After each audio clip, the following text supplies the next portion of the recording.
Helen, I'd like to perhaps start with you, and thinking about the hospital, the University Hospitals, Bristol. I sometimes get the impression that the NHS is kind of an embattled thing, and the media can be quite harsh on it. But then there are times when there are real issues, and we saw in the past year or so with the Mid Staffordshire inquiry, the Francis inquiry, there really were some very serious issues with hospital care. What do you think are the main priorities for modern nurses these days? Thank you, Tony. I think the main priorities, I have to say, I'm not sure they've changed significantly over the years. I think the priorities for nurses, and certainly when I came into the profession, are to provide really safe care, so care that's as safe as it can possibly be, care that's effective. But I think what has changed over the years is the complexity of the patients coming in, the technology and the skills and competence that are required of nurses that certainly years ago when I first came into the profession probably weren't there. But it's still about combining all of that with the kindness and the compassion and the caring. So for me, nursing has always been a mixture of the science, so the competence to deliver that technological aspect of treatment and care, alongside the art of it, which is around that kindness and compassion and the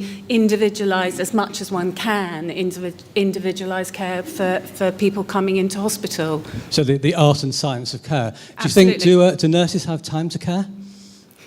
I often hear, there's often, sometimes in the media you hear about people feeling that, nurses, that they're too, what's that awful phrase, too posh to wash, or that we don't have time to do those things. There is no doubt that the complexity of patients coming into hospital has changed and is going up. We're seeing older people, which is great, living longer, and their care needs are more complex. But fundamentally, if you talk to nurses, that is what they want to be able to deliver.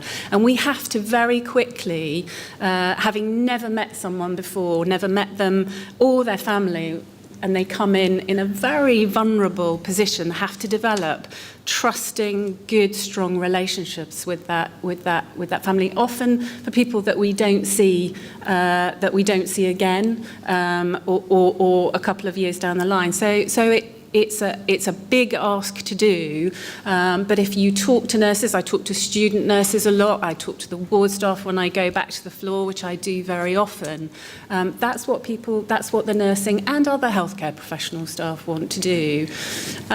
The media aspect is starting to impact on the nurses. I met with a group of ward sisters who talked about how they're seeing patients and families coming in almost at times expecting things not to be right or not to be good, and they felt very saddened by that and almost felt that they had to start from a position of being able to prove that wasn't the case, and accepting that we don't always get it right. I am heartened every day by the examples of care and compassion that I see, whether that's from the nurse who noticed the other day that a patient didn't like the particular tea on the ward and had gone out to buy the specific tea that they liked to drink, or the way some of the staff dealt with a patient with dementia who noticed that the patient actually in their working life had been a postman and couldn't quite work out why they were agitated in the early hours of the morning, and through completing the "This Is Me" and looking at it